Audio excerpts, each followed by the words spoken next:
नमस्कार, स्वागत है आपका पॉलिटिकल पंचायत में। अंता विधानसभा सीट पर सियासी संग्राम अब शुरू हो चुका है। सियासी बिसात भी अब बिछने लगी है। नरेश मीणा लगातार कांग्रेस से टिकट मांगते रहे, लेकिन गोविंद सिंह डोटासरा के ट्वीट ने उनके सारे सपनों को तोड़ कर रख दिया। नरेश मीणा लगातार ये कहते रहे कि राहुल गांधी मेरी पार्टी में वापसी करवाएं।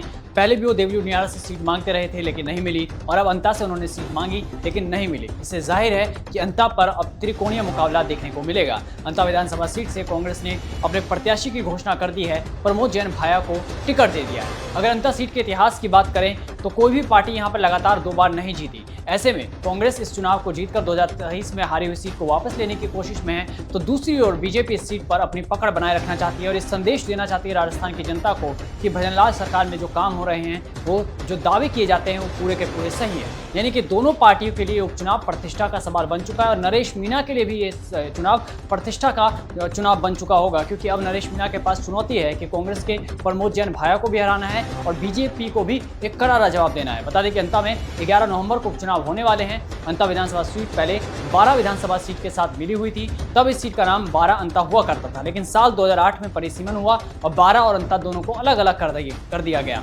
अंता विधानसभा सीट पर अभी तक 4 बार विधानसभा चुनाव हो चुके हैं, जिनमें बीजेपी और कांग्रेस का पल्ला लगभग बराबर करा। यहाँ 2 बार बीजेपी जीती तो 2 बार कांग्रेस जीती, यानी कि इस बार ये मौका होगा कि दोनों में से कौन आगे होगा। वहीं नरेश मीणा की बात की जाए तो नरेश मीणा पूरी तरह से तैयार हैं। उन्होंने जनता से आशीर्वाद भी मांगा था कि अगर कांग्रेस उन्हें मौका नहीं देगी तो वो निर्दलीय चुनाव लड़ेंगे, और इस बार ये सीट किसकी झोली में जाएगी इसका खुलासा 14 नवंबर को जरूर होगा। खास बात यह है कि 4 बार में से 3 बार यहाँ से जीते विधायक मंत्री बने हैं। 4 बार में दोनों पार्टियां एक कार्यकाल को छोड़कर यहाँ से जीती है। अंता सीट के अस्तित्व में आने के बाद पहली बार 2008 में कांग्रेस के प्रमोद जैन भाया ने भाजपा के दिग्गज नेता रघुवीर सिंह कौशल को 29,668 वोटों के बड़े अंतर से हराया था। इस जीत के बाद प्रमोद जैन भाया गहलोत सरकार में मंत्री बने थे। उसके बाद जब 2013 के चुनाव हुए तो 2013 में भाजपा के प्रभुलाल सैनी ने कांग्रेस के प्रमोद जैन भाया को 3,399 वोटों के अंतर से हरा दिया। सैनी भी जीत के बाद वसुंधरा राजे सरकार में कैबिनेट मंत्री बने। खास बात यह है कि 4 बार में से 3 बार यहाँ के जीते विधायक मंत्री बने हैं।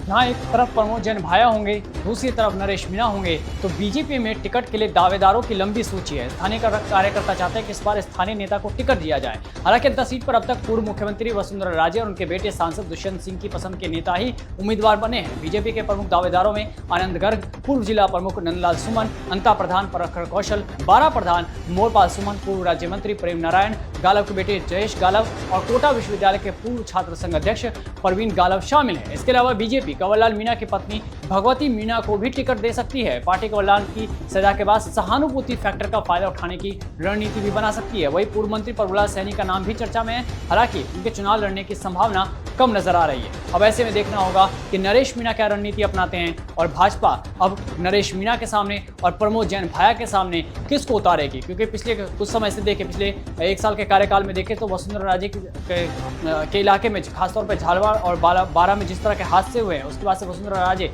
लगातार विपक्ष के निशाने पर रही है। तो इस बार देखना होगा कि मदन राठौर प्रदेश अध्यक्ष किसको आगे आने वाले समय में मौका देंगे।